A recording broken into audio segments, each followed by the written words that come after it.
starts with vintage cars, and in America we have an expression, give me some wheels if you can't have wings. Of course, Bremont well known for its aviation associations, but seeing America from the road, it's a new dimension, and I think it's also interesting because you do have some concession to the auto enthusiasts within your model lines in the Jaguar product collection, and that's a partnership, and I think it's important to stress that most of your model lines are built on themes and partnerships and peripheral interests to those who love watches. So could you walk me through the creative process of actually creating a themed collection versus creating a specific model within an existing themed collection?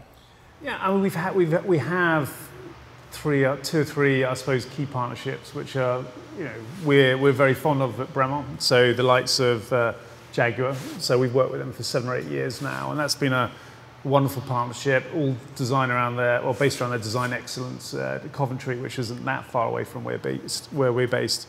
And the wonderful Ian Callum, who's a chief design director there, amazing guy, very, very talented.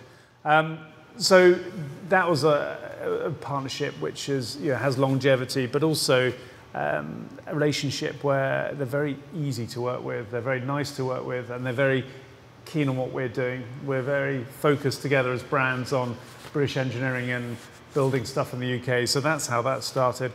But then the other couple of relationships are also based on partnerships which have had longevity. So you're looking at Martin Baker, which again has been on our DNA through aviation. Martin Baker, an incredible company, they make 75% of the world's fighter ejection seats, saved 7,500 lives to date, and again, their engineering, I mean, it's like going to Q Laboratory in a James Bond film when you go to their facility with mannequins being fired off in different directions, and our work with the military, their work with the military, there was a great synergy, and it's, again, based on relationships, based on work they're doing, and it's something we're very deep. But we've got, within the whole Bremont, I suppose, SKU of the collection, there's probably 3 or 4 which are based on partnerships, but I'd say the majority aren't. And I think with these partners, as point out, we don't set out saying we want to work with Jaguar and we want to do a Jaguar watch, and we started building clocks for them to start off with.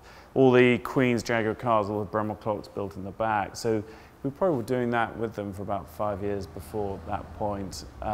So it's, the work we do with Boeing, we have one of their PhD students who works with us full time on new material technology, and so it's not just about putting a brand on a dial, and that's very important for us. It has to really mean something and have some integrity in why we're doing it. So it definitely has to be interesting, it has to be relevant, helps to be British, but not necessary. No, Boeing's not. So I guess once you've got the theme, and it seems like it's an organic process when it's a partnership, otherwise it could be something like Airco that's historically inspired, or Supermarine, again, drawn from history. Once you have the model line, how do you go about creating a reference within that line? I think, well, creating the Airco and Supermarine, when you're designing something, Nick and I do all design the watches, you need to be inspired by something, and something like the Supermarine, the original S6B aircraft that did the amphibious aircraft that was all part of the Schneider Trophy racing in the late 20s, early 30s. And it was such an inspirational aircraft, a piece of engineering for us, that we use this as design inspiration. And if we think it's strong enough, that can be a pillar for a collection, something to hang that around, and it's about design inspiration.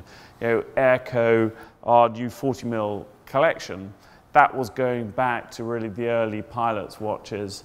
We wanted that smaller size watch, which we're seeing a lot of watch collectors, especially people into vintage watches, were wanting. And Airco was the first aircraft ever to be manufactured for the military in the UK, in England. So that was part of the inspiration around that. And it sort of seemed to work. So for Supermarine, obviously a company famous for the Spitfire, but with the S6B and its predecessors made its name with seaplanes. Makes sense, that's your dive watch line. Airco, a very early pioneering British defense contractor in the aviation sphere. That's the watch you have that's perhaps more overtly vintage influenced. And it goes on with the Martin Bakers and the shock resistance, with the Boeings and the unique alloys that are used in the aircraft. So I can see how the themes are consistent across the lines. But let me ask you, was there ever a theme, a co-branding or a partnership that you considered that just you had to put the brakes on it, or a model that you would never produce? There's the laundry line that Nick was working on. That, What?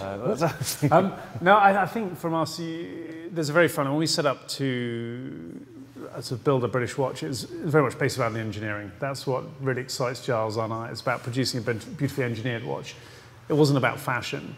And often we'll get approached by various fashion houses and say, look, we love what you're doing. You know, would you like to build the watches for us, or can we do a co-branding? And that sort of thing for us isn't where we're at. So you will get a lot of that, but also you'll get asked by, we're very loyal to the brands we've worked with, but that's why we've been working with them for often 10 years or more.